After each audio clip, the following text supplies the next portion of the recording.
Jo- John, buhay ka? Oh, bakit gulat na gulat ka yata? Hindi ba dapat masaya kang makita ako? Dahil magkakasama na tayong muli. Masaya naman. Hindi ko lang inaasahan na babalik ka. Pasensya ka na kung nagulat ako ha. Ang laki kasi ng pinagbago ng itsura mo eh. At saka may patalim ka pang dala. Kung maaari, bitawan mo na yan. Tama na ang pagkukunwari! Akala mo maluloko mo pa ako? Alam kong kayo ng kalaguyo mo ang may pakanaan na patayin ako. Kaso nga lang, hindi kayo nagtagumpay. Kaya sisingilin ko kayo sa mga atraso niyo sa akin. Lahat ibinigay ko para sa inyo. Ngunit nagawa niyo pa rin akong traidorin. Nagpakasasa kayo sa mga pinaghirapan ko. Ngayong nakabalik na ako, kukunin ko ang lahat ng aking pagmamay-ari. Ipalalasap ko sa inyo ang lahat ng hirap na ipinaranas niyo sa akin. Tingnan mo ang aking mukha, Dave. Kayo ang may kagagawan nito. John, ilayo mo yung patalim sa mukha ko. Hindi magandang biro yan. Hindi naman ako nagbibiro eh. Sisirain ko rin ang mukha mo. Mas maganda kung dudukutin ko ang iyong mga mata. Wag! Aray! Ah! Napahinto sa gasolinahan ang kotse ni Madam Trinidad na minamaneho ng driver nitong si Isidro. Malayo pa lamang inatatalaw niya na ang dalagita na madalas na naglilinis ng kanyang sasakyan tuwing napapag-uwi siya roon.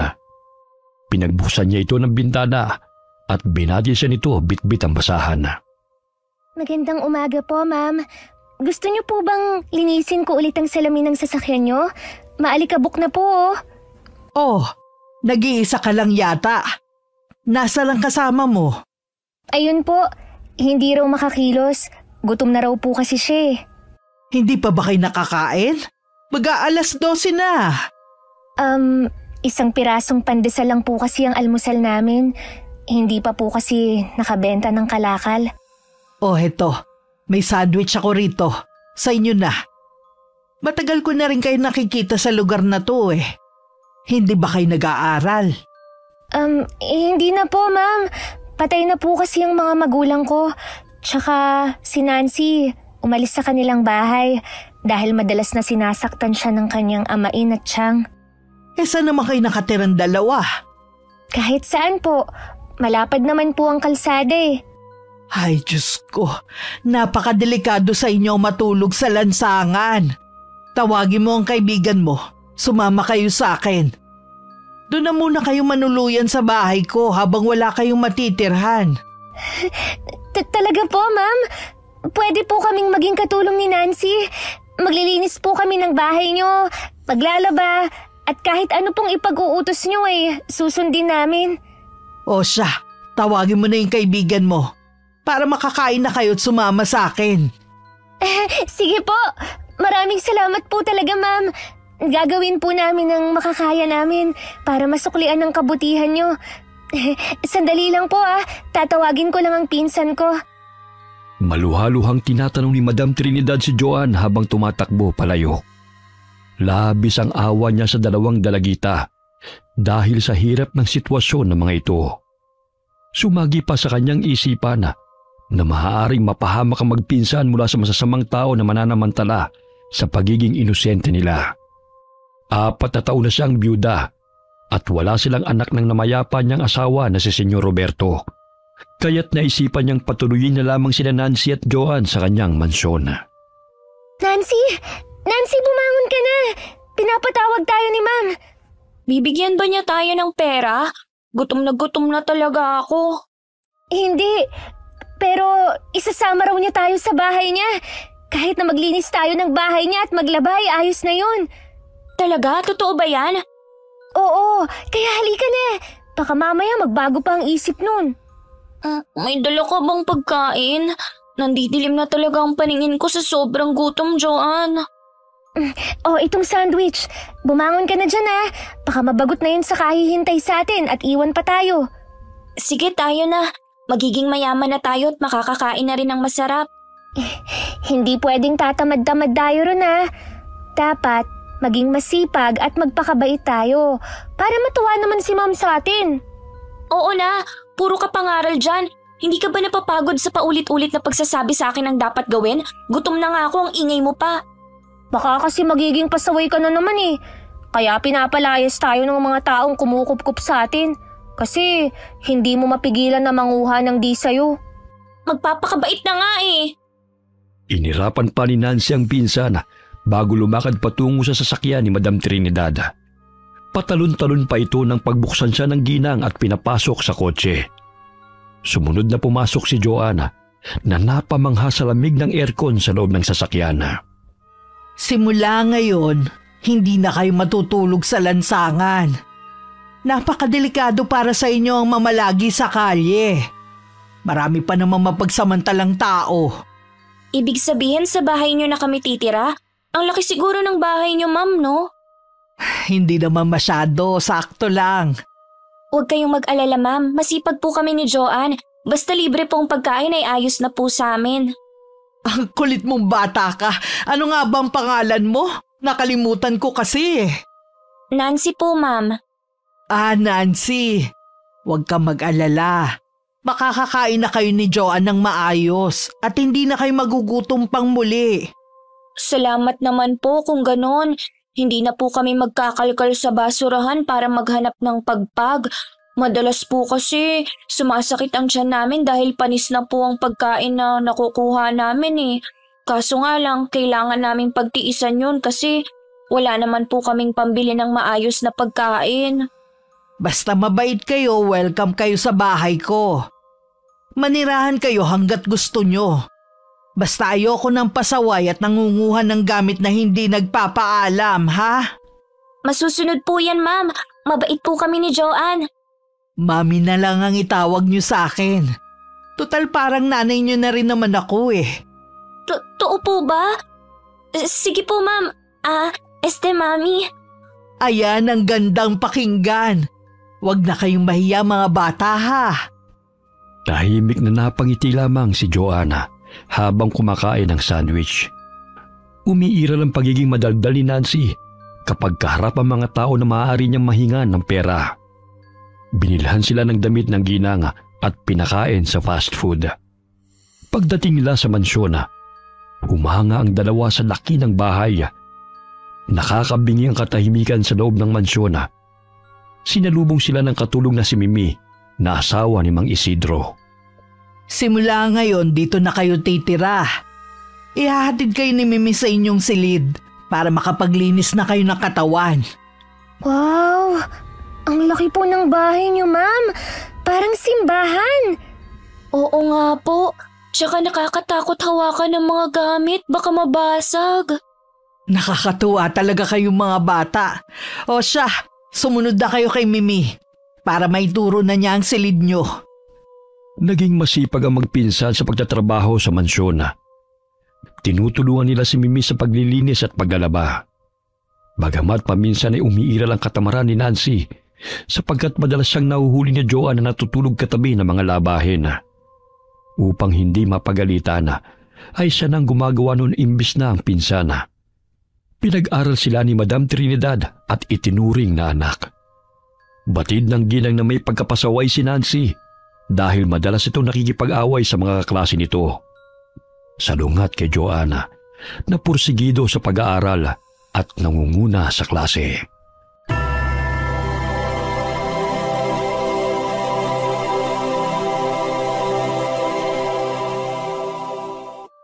Lumipas sa mga taon at nakilala ng ginang ang ugali ng dalawang ampon. Parehong mahal niya ang mga ito, ngunit paminsan-minsan ay nagiging sakit ng kanyang ulo si Nancy. 8:00 na, hindi pa nakakauwi si Nancy. Alam mo ba, Iha, kung saan pumunta ang pinsan mong yon? Hindi po, Mi eh. Hindi rin siya sumasagot kahit kanina ko pa tinatawagan. Patay ang linya ng cellphone. Napapadalas ang pag-uwi niya ng gabi Kahapon 9:00 na umuwi. Hindi na yun oras ng uwian ng mga estudyante Magpahinga na po kayo, Mi. Ako na po ang maghihintay sa kanya. Kung ganyan ang ugali ni Nancy, Hindi talaga maaasahan sa negosyo ang batang yon. Kahit hindi niya sabihin sa akin ng totoo, alam kong nagbubulakbol siya. Dahil may nakapagsabi sa akin na nakita siya sa isang bar nung isang linggo. Kasama ng mga barkada niya. Kaya ikaw, Joanne, huwag mong tularan si Nancy ha. Walang patutunguhan ng buhay niyo kung malululong kayo sa bisyo. Opo, Mi. Sasabihan ko po siya pagdating niya. Hindi pa man nakakapasok sa kanyang silid si Madam Trinidad ay dumating na si Nancy. Nalalanghap nito ang amoy alak na hininga ng dalaga. Uminom ka na naman. Di ba sabi ko na sa'yo na iwasan mo na ang pag-inom ng alak? Ilang beses na kitang pinaalalahanan na walang patutunguhan ng buhay mo kapag inuna mo ang bisyo at barkada. Tapusin mo ang pag-aaral. Sa gayon ay meron kang maayos na kinabukasan. Mi, konti lang naman yung ininom ko. Kaarawan kasi ng kaklase ko eh. Nakakahiya naman pong hindi ako sasama sa kanila. Ang nakakaya kung saan-saan ka gumagala. Kababae mong tao, ginagabi ka sa pag-uwi kasama ang mga barkada mo. Kahit hindi ka magsabi ng totoo sa akin, alam ko kung saan ka pumupunta. Matulog na po kayo, Mi. Makakasama sa'yo magalit. Hindi ka na po bumabata. Matanda ka na kaya ingatan mo yung puso mo. Nancy, ang bibig mo ah. Huwag mong bastusin si Mommy ng ganyan. Lasing ka na kaya matulog ka na lang. Mi, hayaan niyo na po siya. Ako na ang kakausap sa kanya. Diyan na nga kayo. Konting inom lang, galit na agad. Ang aga pa o wala pang 12:00. Ang OA niyo sa kahigpitan. Sinamahan na lamang ni Joanne ang ginang sa silid nito. Napapadalas na ang paninikip ng dibdib ni Madam Trinidad dahil may sakit ito sa puso. Nagpa-check up na rin ito sa doktor at may gamot na iniinom. Bukod pa rin nalaman na may fatty liver ang ginanga kaya't hindi na ito pwedeng magpagod. Dahilan na kay Joanne niya binili ng negosyo na pagawaan ng mga sardinas at ilang store na pagmamay-ari nito. Makakasama po sa inyo ang magalit, Mi. Huwag niyo nang isipin si Nancy. Ikaw na muna ang bahala sa negosyo natin ha.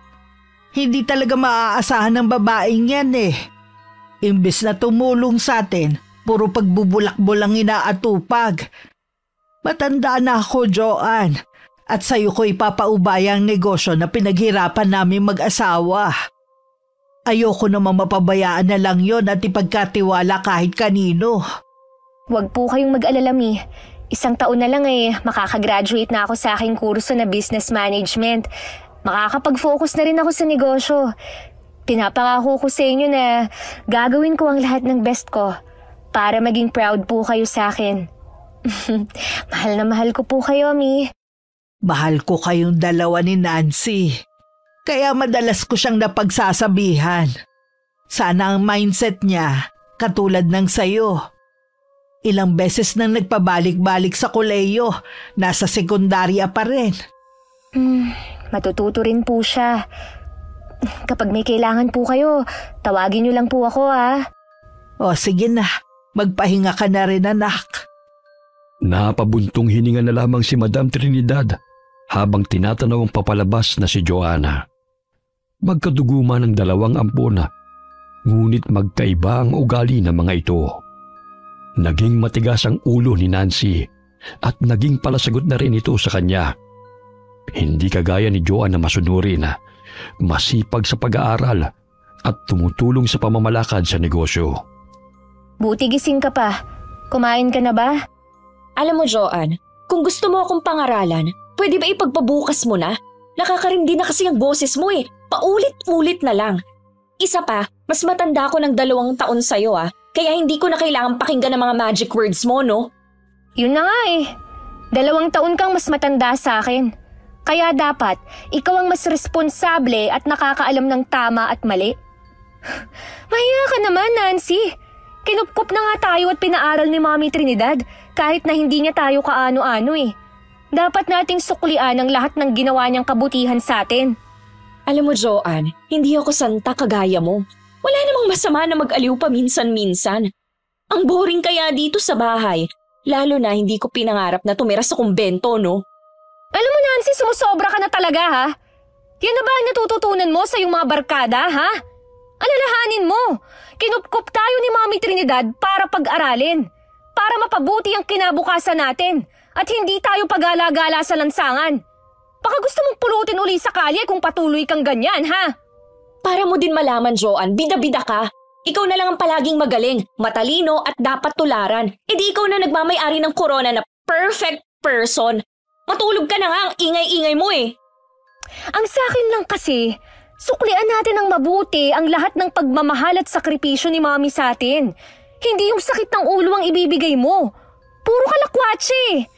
Tama na yung 1 o 2 beses na pinagtatakpan kita. Pero hindi pwedeng palagi na lang.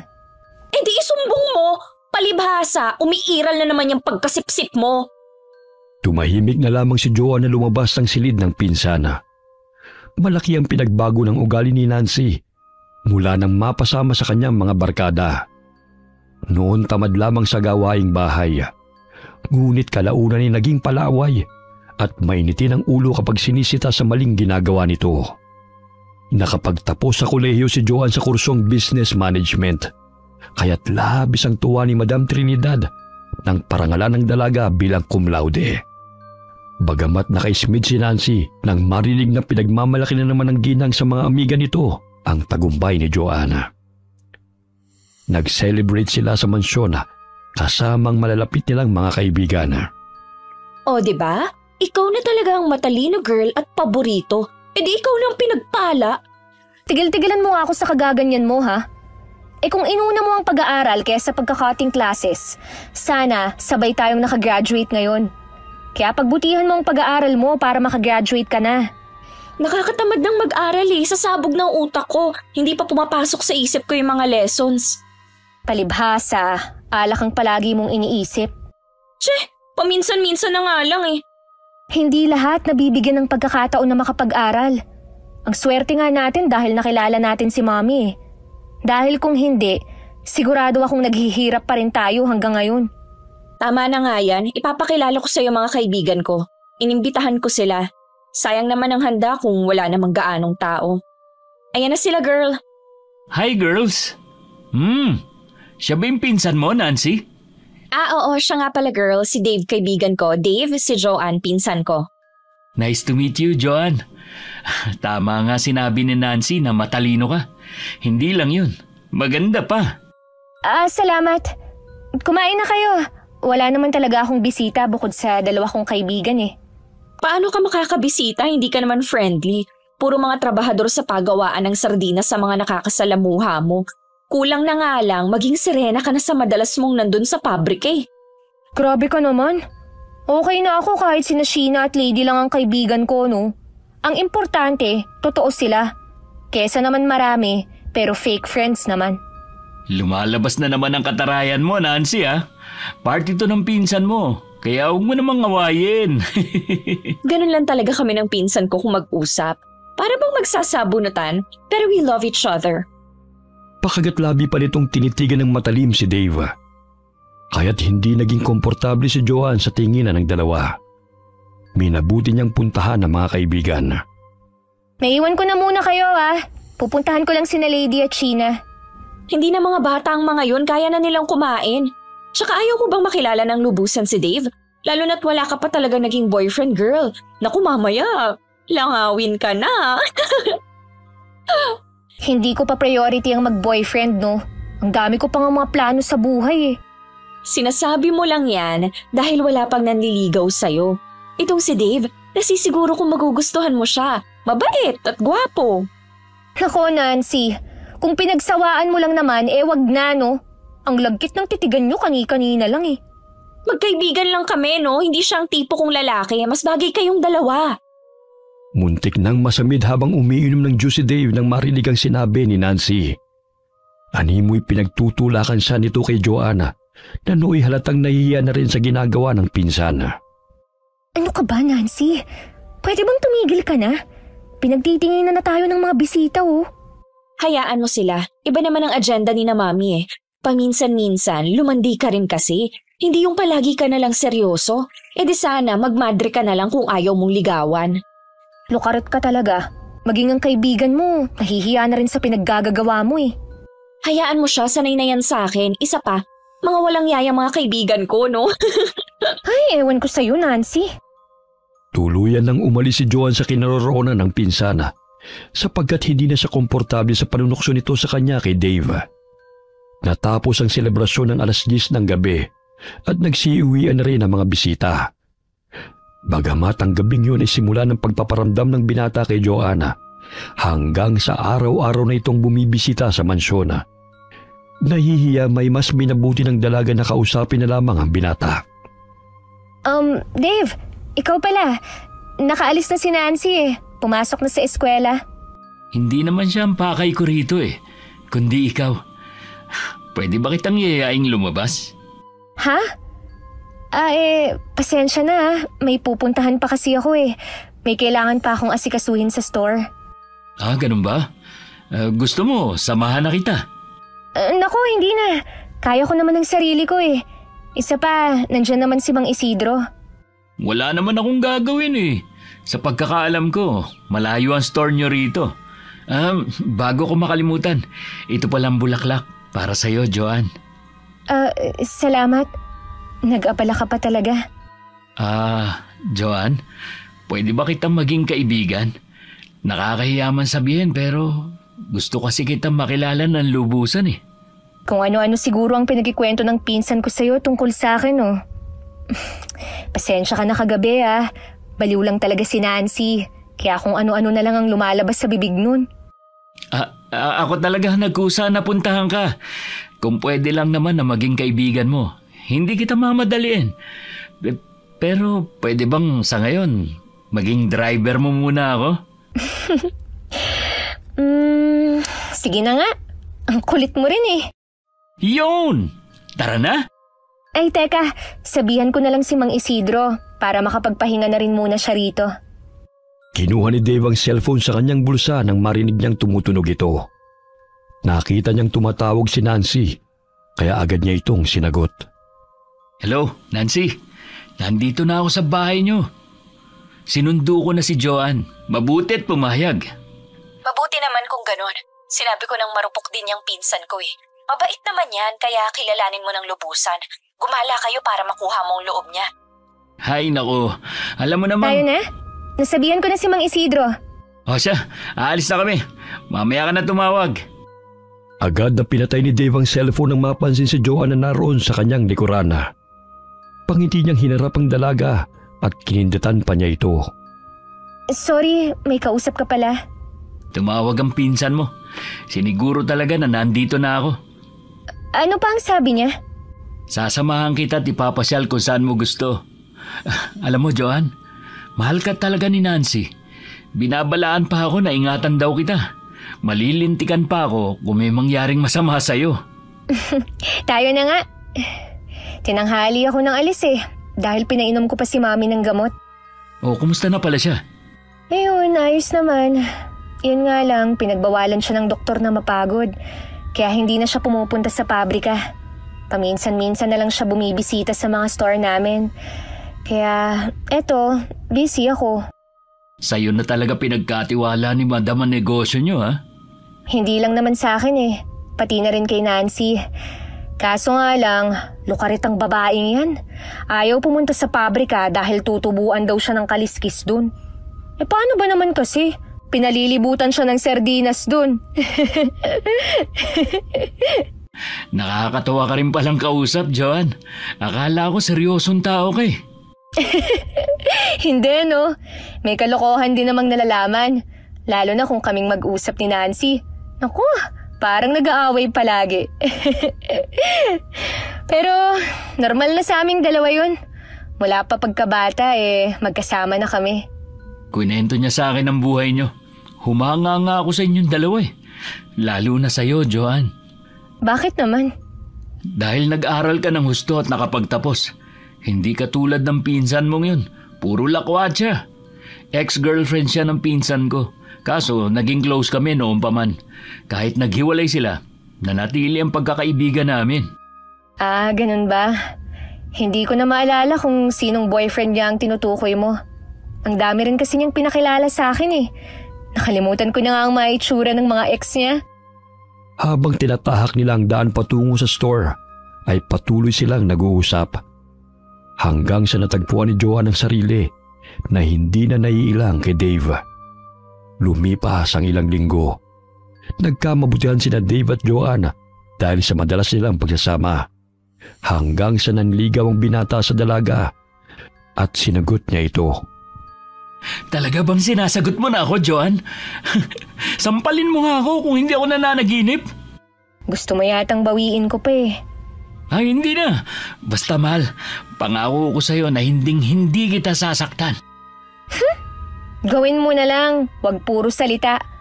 Action speaks louder than words, no? Kahit araw-araw ko pang pagsigawan na mahal kita. Gusto mo, umakyat pa ako sa tuktok ng puno at ipagsigawan yun eh. Loko-loko! Mula sa ikalawang palapag ng mansyon ay natatanaw ni Nancy ang masayang pag-uusap ni na Joanne at Dave. Kaya't bumaba siya ng hagdan at nakisali sa dalawa. Biglang nahinto si Dave sa pagkipagkulitan kay Joanne nang mapansin ang papalapit na si Nancy. Oh, bakit parang ang saya niyo yata? Ah, Nancy, sinagot na kasi ako nitong pinsa mo eh. Salamat dahil ikaw ang naging tulay para magkalapit kami. Ah, ganun ba? Eh di mabuti, para naman hindi matigang yan sa Joanne.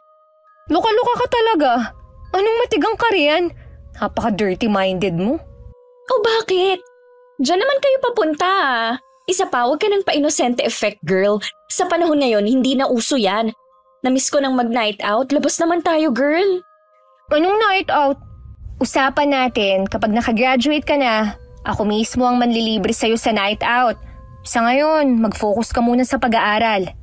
Ang pag-aaral, hindi talaga para sa akin eh. Huminto na lang kaya ako.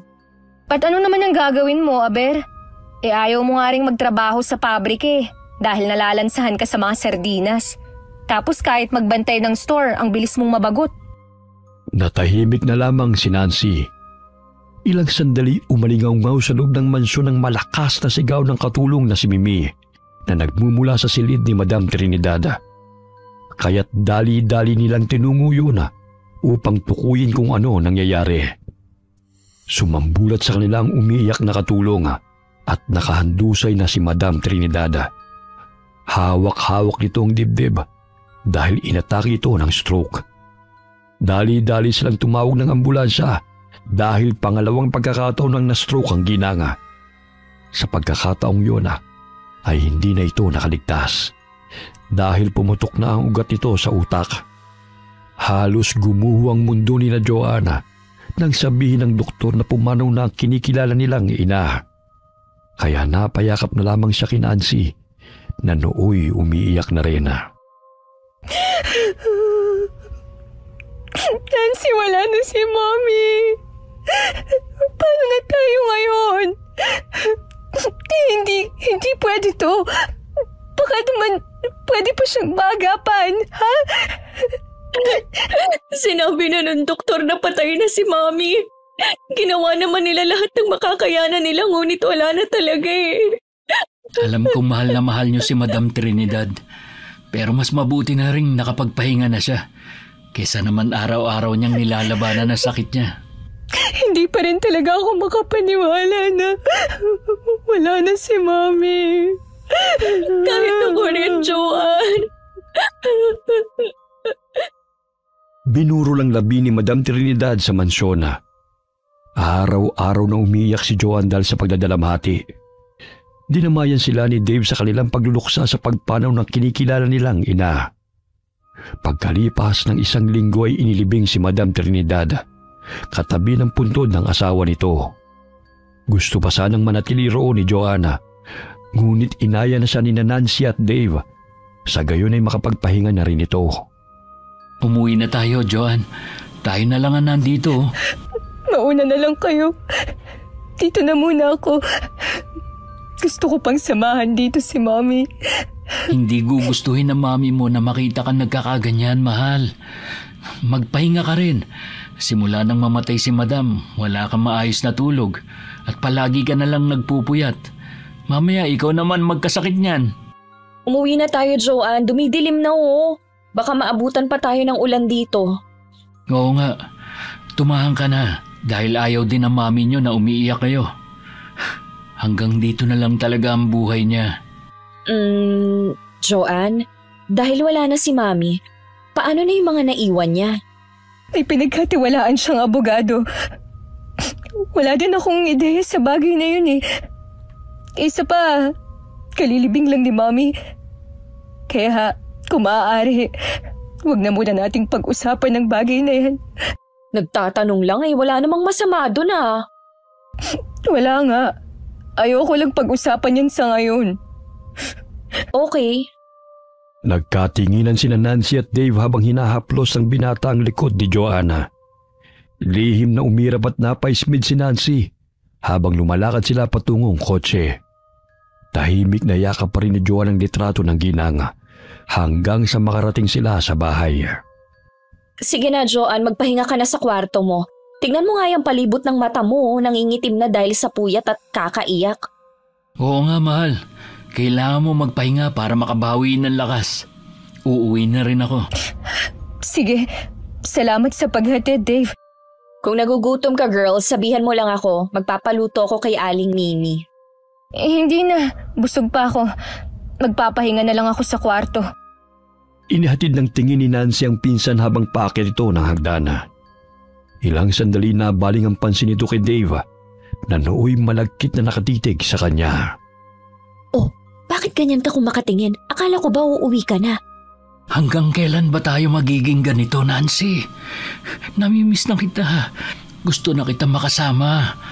Hanggat hindi ko pa nakukuha ang aking mamanahin, konting tiis na lang at magkakasama na tayo. Kailangan mong dumikit kay Joanne para magkapera. Isa pa, maaari mo siyang manipulahin dahil ang taong matalino nagiging bulag sa pag-ibig. Wala na kasi yung tiwala sa akin pagdating sa pera, kaya ikaw ang gagawa ng paraan para malaki ang makukuha nating yaman. Nancy, nakukonsensya na ako eh. Ang bait ng pinsan mo para lukuhin natin siya ng ganito. Nakukonsensya ka o nahuhulog na ang loob mo sa kanya? Usapan natin, bawal kang ma-fall sa kanya. Pera-pera lang to, Dave. Gawin mo lang ang trabaho mo. Ikaw ang kailangan ko, Nancy. Miss na kita. Okay, pagbibigyan kita mamaya. Sa dating tagpuan at parehong oras. Hihintayin kita dun. Alam mo namang ikaw lang ang nagpapasaya sa akin eh. Ikaw lang ang kaligayahan ko. Basta sundin mo ang lahat ng pinag-uutos ko sa'yo. Kung gusto mong maangkin mo ko. Napangisi ang binata sa sinabi ng dalaga.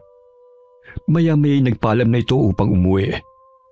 Lingid sa kaalaman ni Joanna na matagal nang magkarelasyon sina Nancy at Dave. Pinagplanuhan ng dalawa na paibigin siya upang makuha ang parte ng kanyang mana kung sakaling magpakasal sila ni Dave. 8:00 ng gabi umalis si Nancy sa mansyon at tumungo sa motel kung saan madalas silang pumupunta ni Dave. Doon may nangyari sa kanila bilang gantimpala ni Nancy sa pagsunod ng binata sa mga utos nito. Wala ka talagang kupas, babe. Wala pa sakaling kingan mong pinsan mo. Boring sa kama. Tsaka nagtitiis lang talaga ako sa kanya, kagaya na sinabi mo. Malapit na tayong magkasamang muli. Makuha ko lang ang mana ko. Pwede na tayong pumunta sa ibang bansa. Tsaka kailangan mo rin kunin ang parte ng yaman niya. Hindi ako papayag na konti lang ang parte ko, no? Pareho kaming ampon. Ako ang nakatatanda. Kaya dapat mas lamang ang akin. Tiram mo naman siya kahit konti. Kahit papano may pinagsamahan naman kayo. Pwede naman yung isang store sa kanya. Hindi naman siya maluho, kaya sapat na yun kay Joanne. Isa pa hindi bagay sa kanyang maging mayaman. Dahil parang ka-level lang talaga ni Joanne ang katulong. Parang hindi mo pinsan si Joanne kung magsalita ka. Naiinis kasi ako minsan sa kanya eh. Pabida. Siya na lang palagi ang tama sa mata ni Mami noon pa man. Ayan ka na naman. Nagsalubong na naman yung kilay mo. Mas maganda ka at makinis kaysa sa kanya.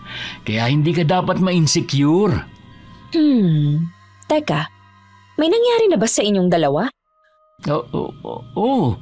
Di ba sabi mo gawin ko lahat para mahulog ang loob niya sa akin? Parte ng pagiging magjowa namin ng romansa, di ba? Bakit ngayon mo lang sinabi sa akin? Mamaya nag-e-enjoy ka na pala sa kanya at ipagpalit mo na ako. Naku, nagseselos ka na naman eh. Siyempre hindi ko sinabi sa'yo dahil hindi naman tayo nag-uusap palagi. Isa pa, strategy ko yung ipakita na loving and caring ako. Sa gayon, effective ang pagpapanggap natin. Oo na, gets ko na. Kahit mabuntis mo pa siya, wala akong pakialam. Basta marami akong parte sa mana. Muling hinalikan ni Dave sa labi si Nancy at muling may namagitan sa kanila. Tila walang kapaguran ng binata sa labis na pagnanasa sa katawan ng dalaga. Samantala, kinabukasan, nagising si Joan nang tumunog ang kanyang cellphone at ang abogadong tumatawag sa kanya.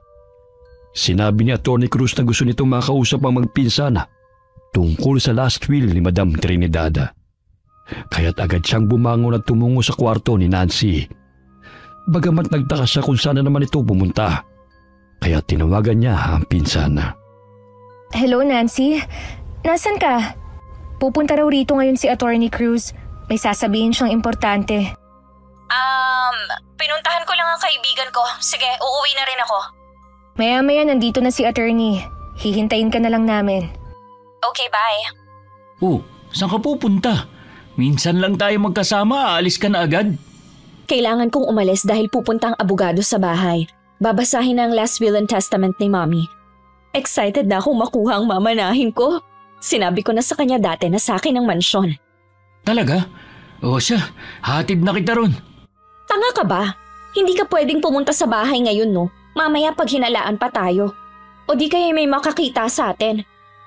Agad na umalis ng motel si Nancy sakay ng taxi.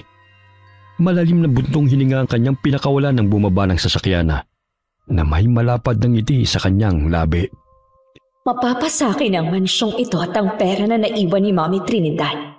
Magagawa ko ng lahat ng gusto ko at hindi ko na kailangan pang mag-aral. Nandiyan na pala si Nancy, attorney. Late na ba ako? Hindi pa naman. Pinagmerienda ko na lang si attorney habang hinihintay ka namin. Sige na po, attorney. Ready na po kami. Basahin niyo ng last will ni Mommy. Psst! Nancy, umayos ka nga. Parang kiti-kiti ka naman eh. Ang sabi mo, nanggaling ka sa kaibigan mo. Bakit may mga pulang marka yung leeg mo? Kinamot ko ang kati-kati. Maalikabok at may mga surot ang kwarto niya kaya itong inabot ko. Parang kiss mark yan eh. Tapatin mo nga ako. Hindi ka sa bahay ng kaibigan mong babae pumunta kagabi, no? Kundi sa boyfriend mo. Pwede ba mamaya na natin pag-usapan yan? Nakakahiya kay attorney, oh. Inirapan ni Nancy ang pinsan at nabaling ang tingin sa kumakain na abogado. Ilang sandali nagsalita na ito at nagsimula ng basahin ang last will and testament ni Madam Trinidad. Babasahin ko na ba, Nancy? John? Ako si Trinidad Sanchez. Nagdedeklara na ito ang aking huling habilin at testamento. Kailangan na magtulungan sina Nancy at Joan sa pamamalakad ng cannery sa gayon pantay ang hatian sa kita.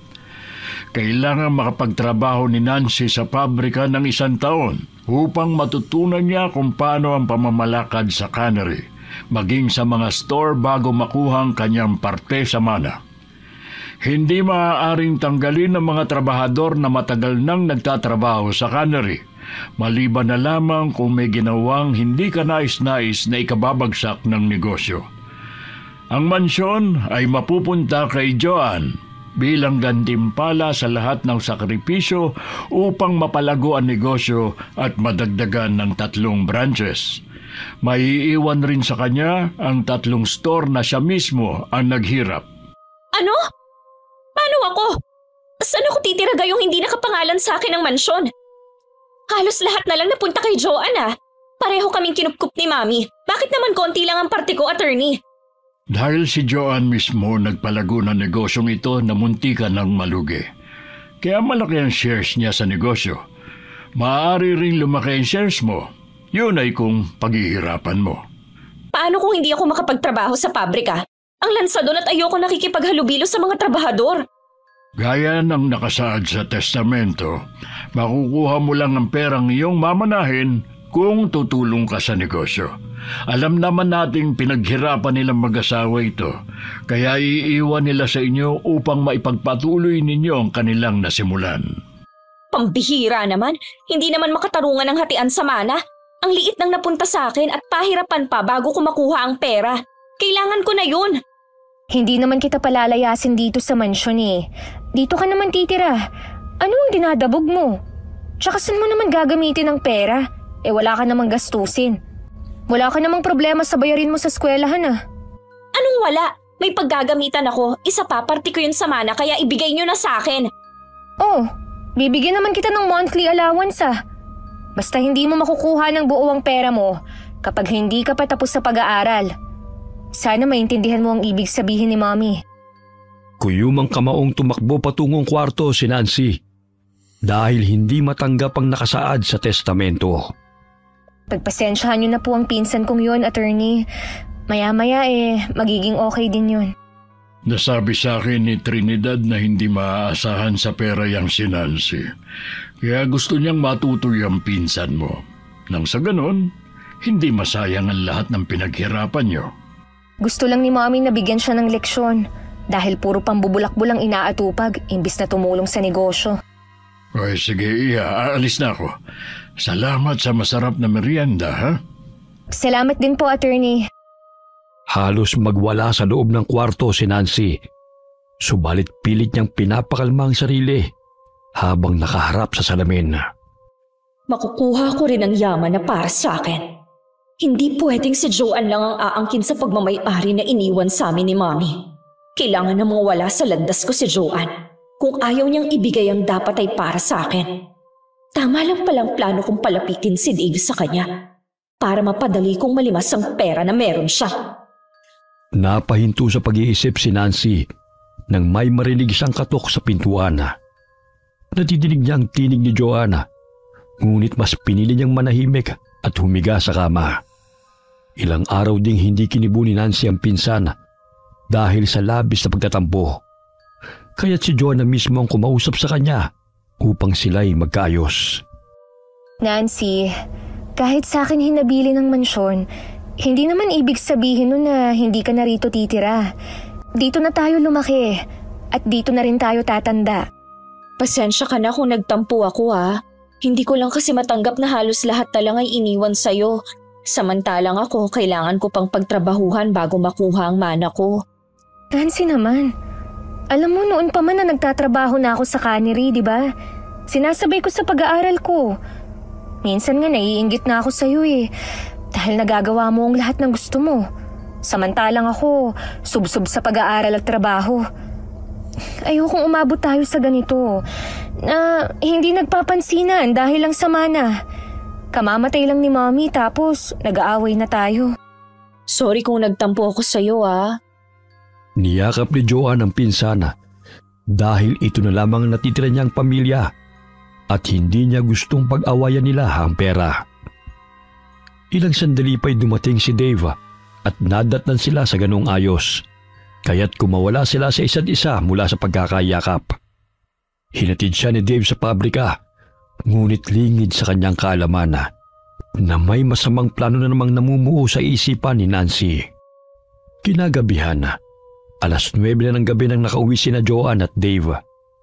Nagulat siya nang biglang may humarang ng mga kalalakihan sa kanilang daraanan. Dave, may mga tao. Ano kayang kailangan nila sa atin? Mga armado sila. Tatawag ako ng pulis. Mukhang nasa panganib tayo. Nabitiwan ni Joanne ang cellphone nang biglang pukpukin ng lalaki ang salamin ng kotse gamit ang baril. Nagkataon na walang dumadaan sa lugar na yun, kaya't palakas ang kabog ng dibdib ng dalaga.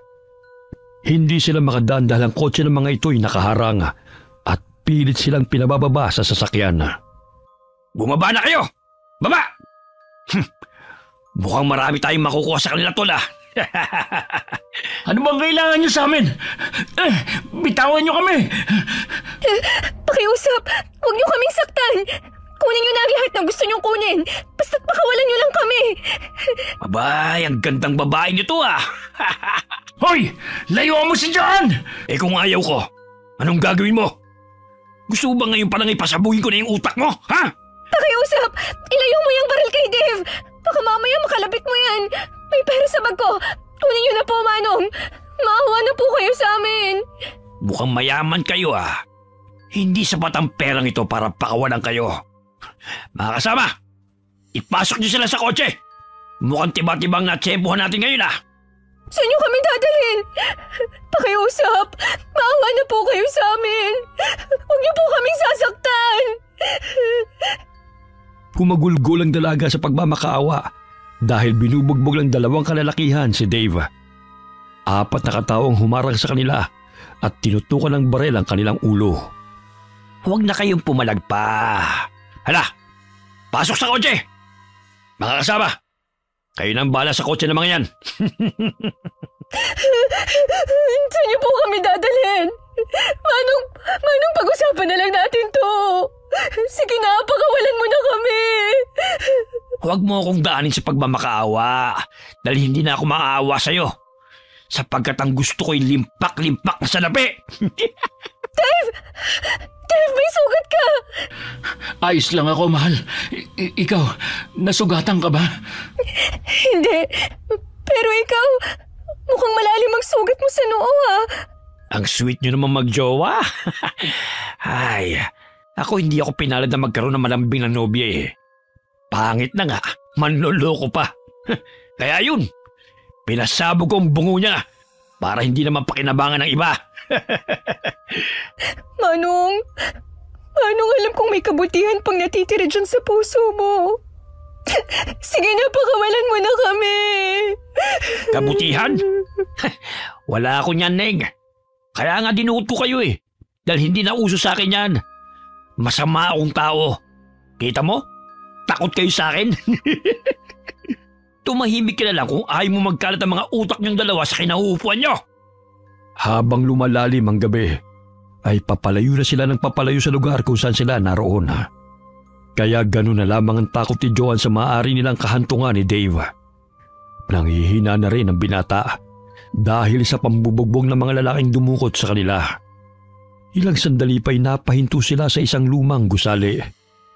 Kinaladkad sila ng mga lalaki papasok sa madilim na lugar na yon. Aray! Nasasaktan ako! Pakiusap! Patiwan mo ako! Ang arte mo! Huwag na kasi kayong pumalag! Kung gusto niyong humaba pa mga buhay ninyo! Para lang naman ang habol niyo sa amin, diba? Bibigyan ko kayo! Pero hindi ko may bibigay yun kung nandito ako! Huwag mo nang bilugin ang mga ulo namin. Dahil matagal na itong bilog. Kahit magsisisigaw ka pa, walang makakarinig sa'yo rito. Hindi kayo makakatakas dahil walang nakakaalam sa lugar na ito. Nakasalbahe kayo! Pakawalan niyo kami rito! Teka! Saan niyo dadalhin si Dave? Manong, maawa na kayo! Huwag niyo siyang saktan! Itinulak ng isang lalaki si Joanne sa madilim na silid. Tanging ang liwanag lamang ng buwan ang nagbibigay sinag sa madilim na paligid. Kinaladkad nila si Dave hanggang sa hindi na ito matanaw ng dalaga. Napahalukip-kip ito sa sulok ng silid dahil sa labis na takot at pangamba. Nangangatog ang buo niyang katawan dahil hindi niya alam kung anong kanilang sasapitin sa kamay ng mga kalalakihan. Sumilip siya sa pintuan upang tingnan kung anong ginagawa ng mga ito sa nobyo. Ngunit bumungad sa kanyang harapan ang isang lalaking nakatakip ng itim na tela ang mukha. Saan kayo pupunta? Manong, nasaan ang kasama ko? Maawa na po kayo sa amin. Wala naman po kaming kasalanan sa inyo Huwag ka nang maraming tanong pa. Ang pinakaayaw ni boss ay maingay. Kaya tumahimik ka na dyan. Pero nasaan ang kasama ko? Anong ginawa niyo sa kanya? Bakit hindi ko na naririnig ang boses niya? Nagmamakaawa ako sa inyo. Pakawalan niyo na kami. Tumahimik ka! Bumalik ka sa loob! Huwag mo akong galitin dahil hindi ako magdadalawang isip na patayin ka! Lingid sa kalaman ni Joanne na dinala ng mga kalalakihan si Dave malayo sa gusali at pinagsasapok nito ang mga lalaki na dumukot sa kanila. Mga gunggong! Nilakasan niyo talaga yung pagpukpok sa ulo ko, no? Muntik pa ako mamatay sa ginawa niyo ah! Pasensya na po, boss. Sabi kasi ni ma'am na gawin namin ang makatotohanan ng pagdukot sa inyo para matakot po yung babae. Oh, ano sabi ni Nancy sa inyo? Dito na muna raw yung babae niyan. Tapos ikaw ipahatid na lang sa mga tauhan ko. Palalabasin na dinala ka sa malayo. Sinira niyo pa yung cellphone ko, mga buwisit kayo! Pasensya na po, sir. Hindi ko sinasadyang maapakan kanina. O sige, umalis ka na nga sa harapan ko. Kundi lang ako nagpipigil kanina, pinatay na kita. Ang sakit ng noo ko ah! Napatakip ng ulo ang lalaki gamit ang mga braso nito nang ambaan siyang susuntukin ng binata. Ilang sandali tumunog ang cellphone ng lalaki at gusto makausap ng tumatawag si Dave. Ilang sandali pa'y sumakay ng kotse ang binata at iniwan sa madilim at masukal na lugar na yon si Joanna kasama ang mga kalalakihan. Napalukip-kip sa sulok ng silid si Joanna hanggang sa masandalan niya ang maliit na pinto ng silid at nabuwal siya. Nasira ang maliit na pinto. Makakatakas na ako rito. Mabuti at may exit door ang kwartong pinaglagyan sa akin. Pero kailangan kong hanapin kung saan nila dinala si Dave. Narinig ng dalaga na may paparating kaya't dali-dali siyang gumapang palabas ng silid na yon. Ngunit nakita siya ng lalaki na tumatakas kaya hinabol siya nito. Hoy! Saan ka pupunta? Bumalik ka rito! Hinila nito ang paa ni Joan pabalik ng silid kaya't gano'n na lamang ang pagpupumiglas ng dalaga. Aray! Patiwan mo ako! Hayop ka! Iisahan mo pa talaga ako ah! Ako mananagot kapag nakatakas ka! Kaya halig rito! Walang iya ka! Patiwan mo ako! May nakapang bato si Joanna kaya't walang pag-aalinlang ang pinukbok niya yon sa ulo ng lalaki. Ngunit sinuntok siya nito sa sikmura dahilan na makaramdam siya ng sakit sa kanyang puso na. Naramdaman niyang nanghina ang lalaki dahil napuruhan niya ito sa ulo. Kinuha niya ang baril nito at itinutok niya yon sa ulo ng kalaban. Sinong nag-utos sa inyo na dukutin kami? Kung hindi ka magsasalita, masasabugin ko tong bungo mo! Huwag mong gawin yan. Inutusan lang kami. Maniwala ka. Sino nga ang nag-utos sa inyo na dukutin kami? Isa pa, nasaan na ang kasama ko? Sige, magsasalita na ako. Ilayo mo na yung baril. Baka mamaya makalabit mo pa yung gatilyo. Magsalita ka na kasi. Nanginginig na ang kamay ko. At hindi malayong maiputok ko tong baril sa ulo mo. Yung kapatid mo. Oh, siya. Yung magandang babae at yung lalaking kasama mo. Pakiusap, huwag mo akong patayin. Inutusan lang nila kami kapalit na malaking halaga. Sino Nancy at Dave? Totoo ba yung sinabi mo, ha? Oo nga eh. Kung ayaw mo maniwala, edi wag. Basta ilayo mo na yung baril sa ulo ko. Nanginginig na itinutok ni Joan ang baril sa paa ng lalaki at ipinutok yun. Tinamaan sa binti ang lalaki, kaya't pumalahaw ito sa sakit. Nanlalamig ang katawan ni Joan na lumabas ng lumang silid na yun at tinahak ang madilim na daan upang tumakas. Ngunit hinabol siya ng mga lalaki nang makita siya ng mga ito. Lintik! Nakatakas ang babae! Tatanga-tanga talaga itong si Bob! Hala, habulin niyo! Huwag niyong hayaan na makatakas dahil patay tayo kay boss! Ang dilim ng paligid! Hindi ko makita ang daan! Diyos ko! Hinahabol ako ng mga lalaki! Saan ako pupunta nito?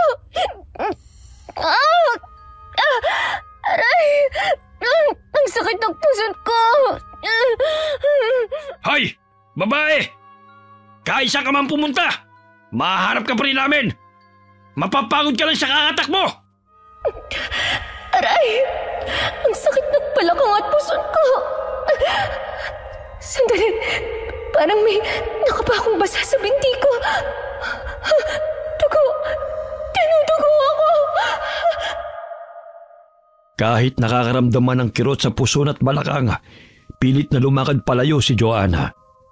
Napasandal siya sa puno nang marinig niya ang sunod-sunod na putok ng baril na pinapakaulan ng lalaki at nagsisisigaw pa ito. Kaya tumakbo siya ng tumakbo kahit hindi niya alam ang patutunguhan. Bigla siyang napasigaw ng mahulog siya sa malalim na parte ng lupa at nagpagulong-gulong pababa. Nabitiwan din niya ang hawak na baril. Nagkanda sugat-sugat ang kanyang mukha dahil sa mga bato at mga sanga na kanyang nababagsakan. Natusok pa ang kanyang mata sa nakausling sanga. Nagdilim ang paningin ni Joanna at nawalan siya ng malay. Hanapin yung babaeng yun! Patay tayo kapag nakatakas yun! Malalim at mabato yung binagsakan niya. Baka patay na nga yun eh. Hanapin nyo na lang! Ang dami nyo pang reklamo!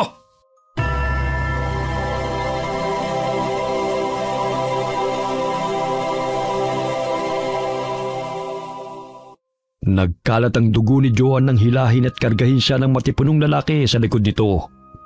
Pumapatak pa ang dugo na nagmumula sa kanyang mata sa lupa. Inilapag ng lalaki si Joan sa papag at inilapit ito ang mukha sa ilong ng dalaga at pinulsuhan pa nito sa leeg. Sino ba naman yung dinala mo rito, Lando? Saan mo naman nakuha yan? Di ba sabi ko, huwag kang basta-bastang susugod sa mga baryo dahil mainit ka na roon. Marami naman tayong mga alagang itik at manok na maaari mong kainin kapag nagutom ka. Hindi ko po siya pinatay. Natagpuan ko po siya habang naghahanap ako ng hayop sa gubat. Hindi ko alam kung bakit siya naroon. Gamutin mo siya, Lola.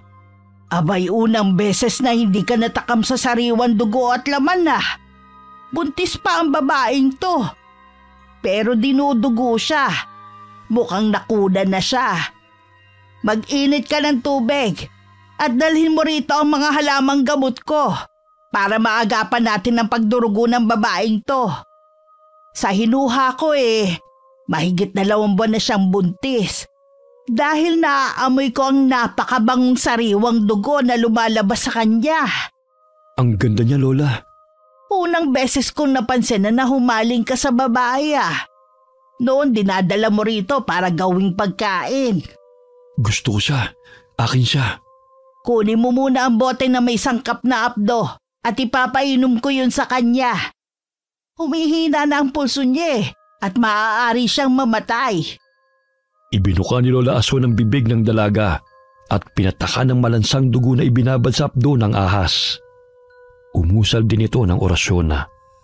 Dinilaan ni Lando ang tenga ni Joanna upang yang gawin ito sa pamamagitan ng paglaway sa tenga ng dalaga.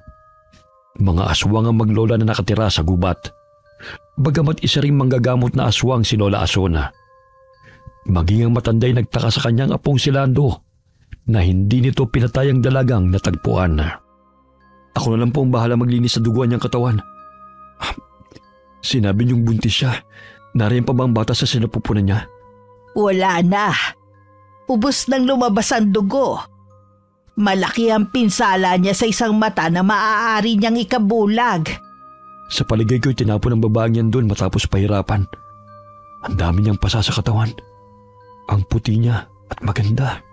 Bilisan mo na ang pagpupuna sa kanya. Sa gayon mabihisan ko siya ng malinis na damit. Mamaya matunaw pa yan sa kakatitig mo Itatapal ko pa tong dinikdik na malunggay sa kanyang mata. Opo, Lola. Sino kaya may gawa nito sa kanya? Kawawa naman. Hindi lang ang mga kagaya nating aswang ang pumapatay. Maging ang mga normal na tao rin. Yung mga masasamang tao lang naman ang binibiktima ko, Lola Kahit na natatakam na ako sa kanya, hindi ko siya magawang kainin. Dahil alam kong kailangan niya ang tulong natin. May silbi rin ang pagsuway mo sa mga habiling ko paminsan-minsan. Kung hindi mo natagpuan ang babaeng to, natitiyak kong naubusan na siya ng dugo at tinangay na ng mababangis na mga hayop sa gubat. Mas mabangis pa ba sila kaysa sa akin? Malayo pa lang naamoy ko ng sariwang dugo. Kaya't inunahan ko na sila. Dampian mo ng tubig ang bibig niya para naman makainom siya kahit pa konti-konti. Malalim na bumuntong hininga ang lalaki habang nakatitig sa mukha ng dalaga. Ilang sandali kumilos ang dalaga at pilit na iminulat ang kanyang mga mata. Gising na po siya, Lola. Ay mabuti naman kung ganon. Kunin mo ang tubig ng buko at ipainom sa kanya. Sino kayo? Pakiusap. Huwag niyo akong saktan. Aray, ang sakit ng buong katawan ko. Huwag mo munang piliting gumalaw. Marami kang natamong sugat lalo na yang sa isang mata mo. Buhay pa ako? Oo, Ineng. Mabuti na lang at tatagpuan ka ng aking apong si Lando. Aray, ang sakit ng puso at balakang ko. Ikinalulungkot ko, Ineng. Hindi na namin nailigtas ang batang nasa sinapupunan mo. Dahil sa dami ng dugo na lumabas sa'yo. Pinainom kita ng katas ng arukaw, kaya tumigil ang pagdurugo mo. Kung hindi, siguro maging ikaw hindi nakaligtas. Mga wala silang awa. Gusto nila akong patayin. Aray, ang sakit ng mata ko. Hindi ako makakita ng maayos. Huwag ka na munang masyadong kumilos dahil sariwa pa ang mga sugat mo. Malalim ang pinsala sa iyong mata. Ito pa ang buko. Sariwa pa to. Kapipitas ko lang nito kanina. Lumayo ka sa akin! Lola, papatayin niyo tayo!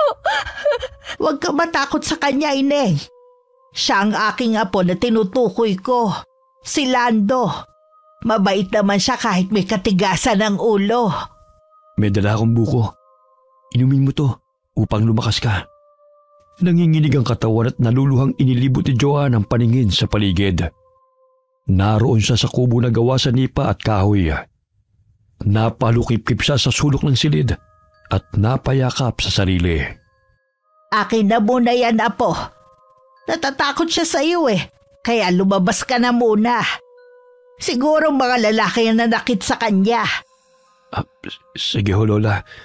Kapag may kailangan kayo, tawagin niyo lamang po ako. Ikukuha ko na muna siya ng mga prutas sa gubat. Konti na lang kasi ang mga naimbak nating pagkain Nakapaglaga na pala ako ng itlog. Yun na muna ang kainin niya. Kumain ka na muna, Ineng, ha? Huwag ka matakot sa amin. Hindi ka namin sasaktan. Tumango ang dalaga at kinuhang baso ng buko na inabot ni Lola sa kanya. Unti-unti niya itong ininom at halatang uhaw na uhaw siya. Muli siyang humingi kay Lola Ason at halos 3 baso ng buko juice ang kanyang naubos. Ilang araw ang lumipas at unti-unting nakakalakad na si Joanna. Sa tulong ng langis at halamang gamot ni Lola Ason ay naghilom ang kanyang mga sugat. Bagamat naroon pa rin ang malalim na peklat sa kanyang katawan, lalo na sa kanyang mukha. Kalahati ng pisngi niya ay halos kumulubot. Dagdagan pa ng nabulag niyang isang mata. Maluha-luha niyang pinagmasdan ang refleksyon niya sa tubig na naroon sa batya at malaki ang pinagbago ng kanyang itsura. Babalikan ko ang lahat ng taong may kagagawan kung bakit ako nagkaganito. Nag-alaga ako ng mga ahas. Umiiyak ka na naman. Hindi lang naman panlabas na yung importante. Sigurado akong mabait kang tao. Pwede bang malaman kung anong pangalan mo? Mahigit 2 linggo ka nang narito sa amin, pero hindi mo pa sinasabi sa amin ang pangalan mo. Joanne. Joanne? Huwag kang mag-alinlangan. Magsabi ka sa akin kung gusto mo ng tulong, ha? Ngayon lang din kasi ako nagkaroon ng kausap bukod kay Lola Matagal na ba kayong naninirahan ni Lola sa gubat? Bakit wala kayong mga kapitbahay? Payapang mamuhay sa ganitong lugar Lihim na napahanga ang dalaga sa binata. Moreno ito at hindi may pagkakaila na may kagwapuhan itong taglay. Kapag nabihisa ng maayos ay aangat ang gandang lalaki nito. Yun nga lamang ay punit-punit ang pantalon at ang damit nito na parang basahan. Buti naman kasa sa yung duster ni Lola. Pasensya ka na. Luma na yan Kapag nakabenta ko ng mga gulay at manok sa bayan, ibibili kita ng bago. Nako, hindi na. Ayos naman ako rito Hindi nyo na kailangan pang mag-abala pa o gumastos sa akin. Sapat nang kinupkup nyo ako at pinatuloy sa bahay nyo. Naalala mo ba kung saan ka natira? Hindi pa ito ang tamang panahon na bumalik ako ron. Kailangan ko pang magpalakas para harapin ang mga taong trumaydor sa akin. Huwag ka mag-alala, Joanne. Tutulong ako sa'yo. Mabutit nakakaalala ka pa sa kabila ng taas ng binagsakan mo. Kahit papano'y sinuwerte pa rin ako. Babalikan ko sila at sisingilin sa lahat ng kinuha at atraso nila sa akin.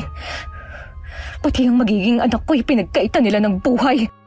Ang tapang mo rin pala, Joanne. Bilib ako sa'yo.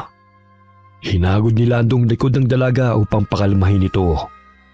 Napansin niya ang galit sa mukha ni Joanne habang kuyom ang kamao nitong nakatingin sa kanya. Talaga bang tutulungan mo ako? Oo naman. Hindi mo na itatanong. Marami na akong itinumbang masasamang tao. Lalo na yung mga magnanakaw at mga halangang kaluluwa. Pinipigilan lang ako ni Lola eh. Natatakot kasi siya baka ikapahama ko yung ginagawa ko. Ayoko lang kasing may nakikitang naagrabyadong tao eh. Kahit ganito lang kami na mahirap. Matutulungan mo nga ako. Ayoko nang maawa sa kanila. Sila mismo ang nagturo sa akin kung paano maghiganti. Tama yan, Joanne. Huwag ka masyadong maging mabait sa mga taong paulit-ulit ka nang niloloko.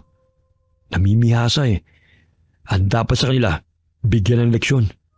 Lahat naman may limitasyon eh. Kapag sobrang bait mo, mabilis kang mauuto. Kagaya ni Lola. Naloko siya ng tinuring niyang kaibigan. Sa kanya pinaako ang karumal-dumal na krimen na hindi naman siya may kagagawan. Bata pa lang ako noon. Mga 10 taon pa lang siguro. Nadatnan niyang naliligo sa sariling dugo ang pamilya ng kanyang pinagsisilbihan. Nakita siya ng kapwa niya katulong na kinakarga ang bunsong anak ng kanyang mga among nakamulagta sa sahig. Kaya ayun, siya ang sospek sa krimen. At idiniin pa siya ng kaibigan niyang katulong din. Pero hindi siya may kagagawa nun, kundi ang mismo nagturo sa kanya. Dahil pinagnakawan ito ang kanilang amo.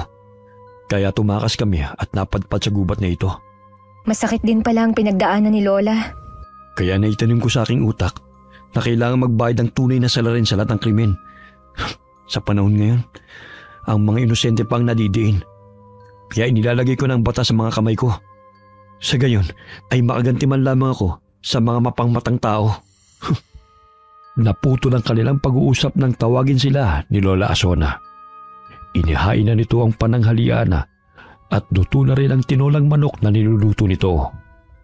Ineng, kumain ka lang ng kumain ha. Huwag ka mahiya sa amin. Marami pa kaming alagang manok at itik. Masarap magluto si Lola.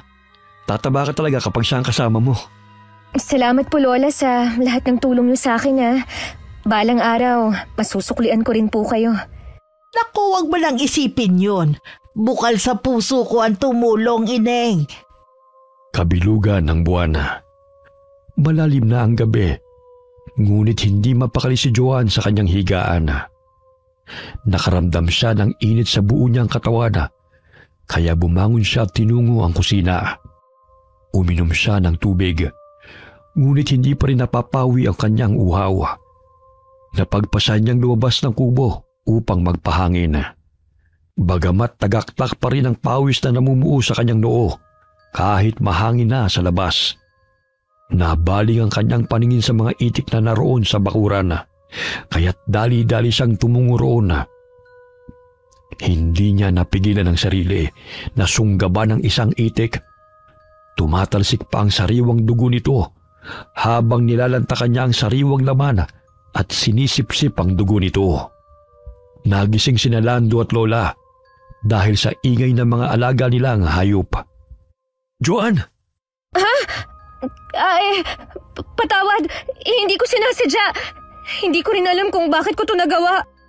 Nagbunga nang ipinunla mo sa kanya, iho. Naging ganap na rin siyang aswang. Aswang? Ako, aswang? Hindi ko po kayo maintindihan. Pasensya ka na, iha ha, kung hindi namin sa'yo sinabi agad. Dinilaan ni Lando ang tenga mo upang yang gawin ka.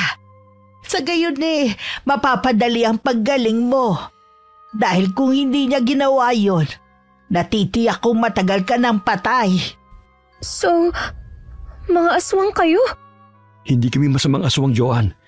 Kagaya ng sinabi ko sa'yo, na mga halang ng bituka lamang ang pinapaslang ko. Si Lola naman, hindi siya kumakain ng laman ng tao. Mas gugustuhin pa niya magluto kaysa kumain ng sariwa. Pero, bakit ko kinain ng itik? Huwag ka mag-alala. Normal lang yan sa unang araw na hindi mo makontrol lang yung sarili. Unti-unti mo rin namang maiiwasan ang pagkain ng laman at pag-inom ng sariwang dugo eh. Yun nga lang, hindi mo mapipigilan ang lakas na nananalaytay sa katawan mo dahil ganap ka ng aswang. Ayokong kumain ng tao, lalo na yung mga mabubuting tao. Mas gugustuhin ko pang pumatay ng mga masasama. Tulungan niyo po ako. Huwag ka mag-alala, hindi kita pababayaan. Mahigpit siyang niyakap ng binata at hinalikan sa noo kahit puno ng sariwang dugo ang mukha nito. Hindi niya may pagkakailan na naramdaman niya ang tunay na pagmamahal mula sa binata dahil naging mabuti ito sa kanya kahit wala siyang yaman. Joanne, tatapatin na kita. Ginawa kong iyang gawin ka dahil gusto kong mabuhay ka. Simula na matagpuan kita, napamahal ka na sa akin. Pasensya ka na kung ito lang ang naisipan kong paraan upang madugtungan ang buhay mo. Wala naman akong pera para dalhin ka sa ospital eh. Tanging si Lola lang ang gumamot sa iyo. Pero hindi pa rin sapat ang mga halamang gamot upang mabuhay ka. Wala kang kasalanan. Ginawa mo lang ang naisip mong paraan. Basta, tulungan mo akong iwasan na kumain ng sariwang laman, ha? Pangako. Halika na. Linisin mo na yung katawan mo at huwag ka na mag-alala pa. Lumilipas sa mga araw. Ngunit naging agresibo si Joanna. Bagamat nariyan si Lando at Lola Ason upang umagapay sa kanya. Naging malakas ang kanyang katawan dahil sa naparami ang pinainom ni Lola na dugo na may abdo ng ahas. Naku, Lando. Ako siguro ang dahilan kung bakit nagkakaganyan si Joanne eh. Naparami yata ang pagpapainom ko sa kanya ng abdo at dugo. Saka gustuhan kong gumaling siya agad. Sa ngayon po nakokontrol niya na ang kanyang sarili sa pagkain ng mga alaga natin.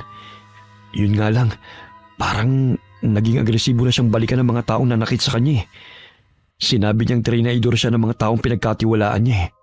Bantayan mo na maigi si Joanne ha. Mamaya umalis pa rito at mapahamak. Kinagabihan napabalikwas ng bangon si Joanna nang mapanaginipan sina Nancy at Dave kasama ang mga lalaking nagpahirap sa kanya. Tumatawa pa ang mga ito habang nakaharap sa kanya habang siya'y nasa silya. Ito na ang tamang panahon na balikan ko kayo. Hindi ko hahayaan na magpakasasa kayo sa lahat ng perang pinaghirapan ko. Mga traitor! Kinuha niya ang palakol na nakasandal sa dingding at umalis ng bahay. Nagising si Lando. Naminog ang kanyang mga mata nang mapansin na wala na sa papag na hiniga nito si Joanna. Lumabas na naman siya. Kumakatay niya talaga ang ulo ko sa kanya. Ayun siya. Dinala pa talaga ang palakol ko. Masundan nga siya. Dali-daling lumabas ang binata sa bahay at iniwan na mahimbing na natutulog si Lola. Napansin niyang nanilisik ang mga mata ni Joanna nang mapalingon sa kanya at inambahan siya ng hawak nitong palakol. Oops! Ako to, Joanne! Saan ka pupunta? Tara, umuwi na tayo. Ikaw na lang ang umuwi. May pupuntahan ako ngayon. Hindi kita pwedeng hayaan, no? Mamaya mapahamak ka pa eh. Nararamdaman ko ang kakaibang lakas na nananalaytay sa katawan ko. Ito na ang panahon na kailangan kong singilin si Nancy at Dave sa lahat ng pagkakautang nila sa akin. Hindi na ako natatakot na harapin sila. O sige, kung yan ang plano mo, sasamahan na kita. Hindi pwede mag-isa kang lumusob doon. Kapwa sila nagpalipat-lipat sa mga puno at mabilis na nagtatatakbo sa kasukalan. Tila walang kapaguran ng kanilang mga paa kahit malayo ang kanilang nilakbay. Nakarating sila sa mansyon kaya't napanganga si Lando nang makita ang malaking bahay sa kanyang harapan. Nandito na tayo. Halika na sa loob. Dito ka nakatira? Oo, bakit? Grabe, ang laki namang bahay nito. Hindi ka ba naliligaw sa loob? Hindi naman. Katulad sa gubat, kabisado na ang daan. Ay, oo nga naman. Halika na. Susurpresahin pa natin ng mga bagong nakatira sa mansyon. Doon tayo dadaan sa likod. Dahil may secret door doon na ako lang ang nakakaalam ng numero. Mabuti lang talaga hindi naapektuhan yung utak mo. Kaya naaalala mo pa ang lahat. Kahit hindi ko alam ang secret door na sinasabi mo, sasama pa rin ako sa'yo. 5, 4, 6, 6, 5. Ayan, napindot ko na. Maya-maya ay bubukas na rin yan. Hindi tayo maaaring dumaan sa harap dahil may kwatsang bantay. Grabe naman ang pintuan nyo. Di pindot. Samantalang sa bahay namin, may tulak at kadena pa. Shhh! Huwag kang maingay. Baka may makarinig sa atin. Doon ka na muna sa kusina. Dahil wala namang pumupuntang tao dun sa ganitong oras. Dahil may kanya-kanyang refrigerator ang bawat silid. Ha? Ano naman yun? Ipapakita ko na lang sa'yo para hindi ka tanong ng tanong. Dahan-dahan silang pumunta sa kusina at binuksan ni Joanne ang refrigerator. Muntik nang mapasigaw si Lando nang makaramdam ng lamig at makita na ang daming lamang pagkain. Grabe ang lamig sa loob. Pwede bang matulog dyan? Ang dami pang pagkain. Siyempre hindi. Dahil magiging yelo ka kapag pumasok ka riyan. Kumuha ka na ng pagkain na gusto mo. Ito may alak. Mukhang masarap to ha. Nagpapakasarap talaga sila sa pera ko. Pwes, gugulatin ko sila. Tumito ka na muna ha. Ako na ang papanhik sa taas. Basta bumalik ka. Oo. Binuksan ni Lando ang bote ng alak at nilakdak yun. Nasarapan siya kaya inubos niya ang isang bote at muling kumuha sa loob ng refrigerator hanggang sa makaramdam siya ng pagkahilo. Ang lakas yata ng tama ng alak nito sa akin pero ang sarap. Sandali, may paparating. Kailangan ko magtago. Ay, bakit nandito sa mesa tong bote? Bakit wala na tong laman? Ay nako, ininom na naman siguro ng katulong. Siya siguro yung Dave na sinasabi ni Joanne. Mukhang hindi talaga mapagkakatiwalaan. Ang sabi niya walang pumupunta rito ng ganitong oras. Muntik na ako dun Ang bihira. Naku na lang to lalagay sa kwarto. Ang mahal pa naman ng alak na to tapos iinumin lang ng mga katulong. 5 to 2 na lang ang natira. Pailing-iling na lumakad si Dave paakyat ng hagdan. May nakita siyang nakatalikod na tao sa pag-aakalang ang katulong na kumuha ng alak ang naroon. Hoy! Ilang beses ko na sinabi sa inyo na huwag kayong kumuha ng pagkain at inumin sa ref. Hindi pa kayo nakontento sa binibigay ko sa inyo? Magnanakaw pa talaga kayo, ha? Magnanakaw? Sino kaya ang magnanakaw sa atin? Sino ka? Paano ka nakapasok dito? Huwag kang lalapit, babato ko tong alak sa'yo. Oh, Dave. Huwag kang matakot. Ako lang naman ang babaeng gusto niyong patayin para maangkin niyo ng mahal kong pinsan ang lahat ng pagmamay-ari ko. Buhay ka pa palang hayop ka. Iniyakan pa kita sa pag-aakalang pinatay ka ng mga lalaking dumukot sa atin. Joanne, ikaw ba yan? Oh, bakit natatakot ka? Dapat nga maging masaya ka sa pagbabalik ko, di ba? Dahil magsasama ulit tayo. Pero bakit ganyan ang itsura mo? Ang pangit, tsaka hindi na kita makilala. Kayo ang may kagagawan kung bakit ako nagkaganito. Malas niyo lang at nakatakas ako at nakaligtas. Ngayon, babawiin ko ang lahat ng sakin. Maging ang batang nasa sinapupunan ko'y pinagkaitan niyo ng karapatang mabuhay. Papatayin ko kayo. Lahat kayong nagpahirap sa akin. Bitiwan mo yung palakol, John. Pakiusap. Maghunos dili ka.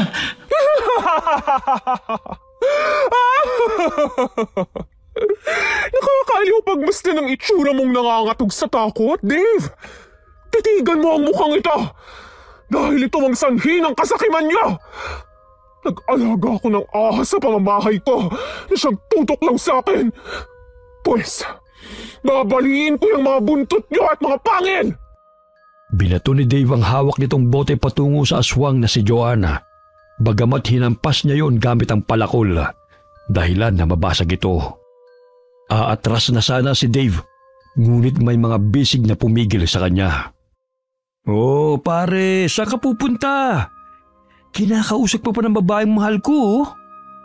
Alam mo, kahit ganyan ang itsura niya, mahal na mahal ko yan. Kaso nga lang ginago mo eh. Alam mo ba kung anong ginagawa ko sa mga taong kinamumuhian ko? Ha? Hinihila ko ang bituka at pinupulupot sa mismong leeg nito. Gusto mo bang iparanas ko yun sa'yo, ha? Pakiusap, huwag niyo ako saktan. Maawa kayo sa akin. Hawakan mo siyang mabuti, Lando, at sumunod kayo sa akin. Huwag kang magtatangkang sumigaw, Dave, dahil hindi kami magdadalawang isip na putulin yung leg mo. Narinig mo yun, pare? Tumahimik ka na kung ayaw mong baliin ko yung leg mo, ha? Para malaman mo, 50 ang katao ng pinatay ko. At parang madadagdagan pa ngayong gabi. Maawa na kayo sa akin. Pakiusap, ilayo mo yung palakol sa leg ko. Binuksan ni Joanne ang basement gamit ang susi na kinuha niya sa aparador. Malikabok roon na dahil matagal nang hindi nililinis. Yun ang lugar na ginawa niyang library nung siya'y nag-aaral pa.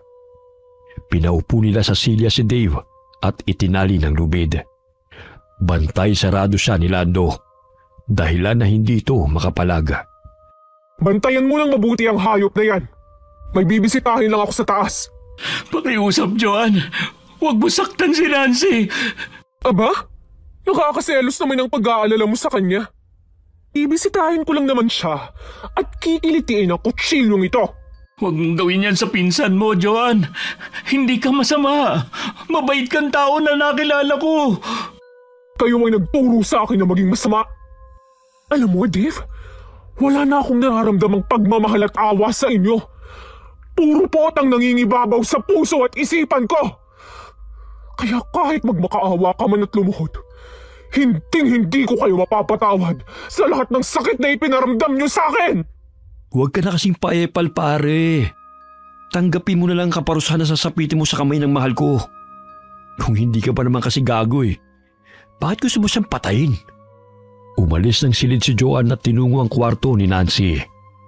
Walang nakapansin sa paglusob nilang dalawa, maging ang gwardyang bantay. Napamangha si Lando sa litrato na nakapatong sa mesa dahil yun ang maamang mukha ni Joanne na wala pang pinsalang natamo. Ang ganda pala ni Joanne. Tapos sasayangin niyo lang? Mga halang palang bitukan niyo eh. Alam mo pare, para bang may bumubulong sa akin na patayin na kita ngayon. Nasisiyan kasi akong pumatay ng taong kagaya mo eh. Ilayo mo nga yung bunganga mo sa akin. Ang baho at tumatalsik pa yung laway mo. Mas mabaho pa ang pagkatao mo kaysa sa akin. Nagbihis ka lang ng magarang damit. Ngunit hindi natatabunan nun ang kasamaan na nananalaytay sa dugo mo. Samantala, binuksan ni Joanne ang kwarto at kinuha ang cellphone na nakalapag sa ibabaw ng mesa at inilagay sa bulsa.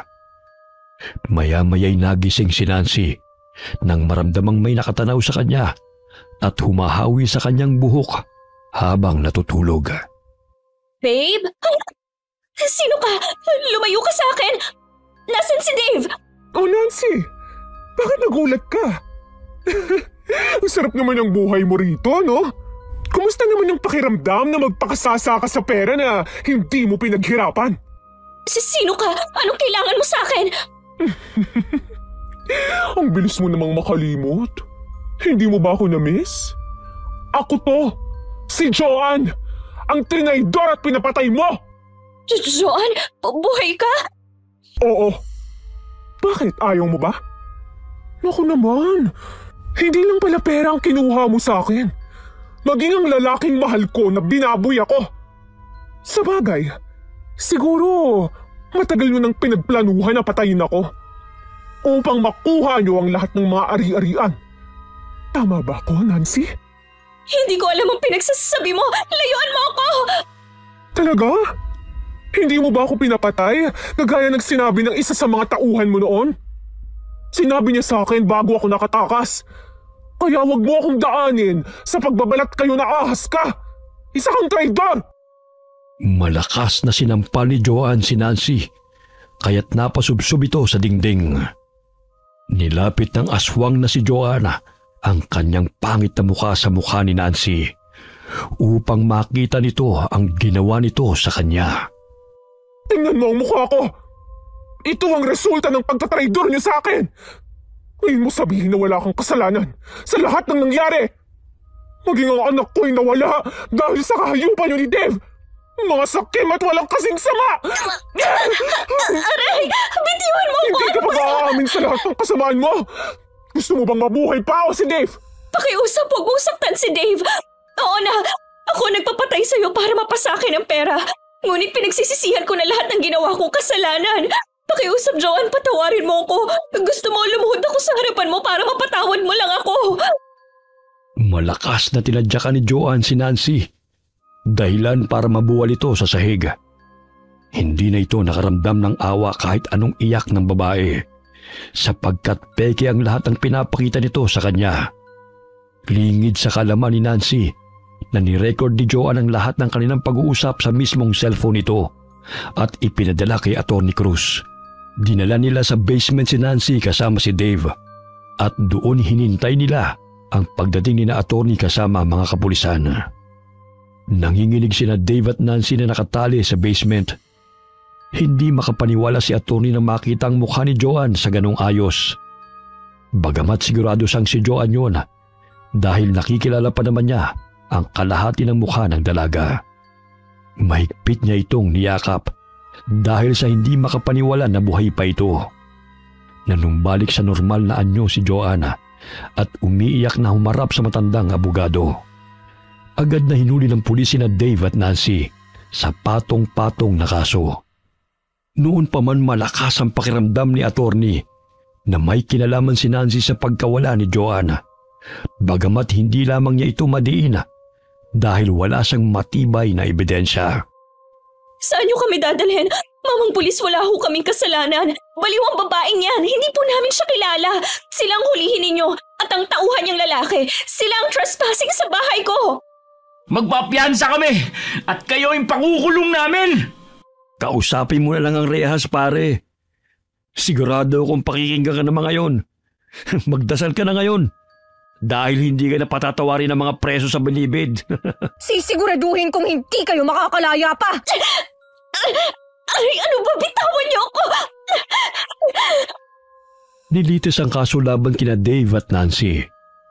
Nagsilabasan din ang mga taong inutusan nila na dukutin si Joanne sa takot at konsensya. Hinatulan ng frustrated murder, estafa at kidnapping ang dalawa at napatawa ng parusa na habang buhay na pagkakakulong. Maging ang mga lalaking sangkot sa pagdukot ay kinulong. No, hindi maaari ito, attorney. Aapela kami. Gumawa ka ng paraan upang makalabas kami rito. Ikaw babae ka, sisiguraduhin kong papatayin na kita kapag nakalabas ako rito. Hindi lang kalahating mukha mong sisirain ko. Yun ay kung makakalabas ka pa. Himasin mo na lang ang mga rehas. Kung noon, matipunong katawan ni Dave, ngayon, magdusa ka! Wisit kang babae ka! Papatayin kita! Lumakad palabas ng Hall of Justice si Joanne kasama sina attorney Lando at Lola Asona. Ngunit umiiyak na lumuhod sa kanyang harapan si Dave na nagmamakaawa. Joanne, alam kong hindi mo ako mapapatawad sa lahat ng kamaliang ginawa namin sa'yo. Patawarin mo ako. Maging sa buhay ng ating anak na nawala dahil sa kahangalan ko at nasilaw sa salapi. Haharapin ko ang parusa sa akin. Sana balang araw, mapatawad mo ako. Walang salita na kumawala sa bibig ng dalaga. Kagaya ng peklat sa kanyang mukha. Naghilo man ang sugat, ngunit hindi nawala ang marka na dulot ng kasakiman at pagiging makasarili ng dalawa. Ang laki ng pera na nakulimbat ni Dave at Nancy. Kung hindi ako bumalik, siguro tuluyang nalugi na ang negosyo na ipinamana sa akin ni Mommy Trinidad. Ang laki ng mansyon na tinitirhan mo, Joanne. Mamimiss ka namin ni Lola. Paanong mamimiss? Magkakasama na tayong titira dito sa mansyon. Talaga? Naku naman. Huwag ka mag-alala. Ako na ang bala sa mga tanim sa hardin. Si Lola ang tagaluto natin. Hindi ka naman siguro susumpungin ng pagiging aswang. Sa tuwing makakaramdam ka ng init ng katawan, pumasok ka na lang sa refrigerator. para malamigan ka. Ikaw talaga.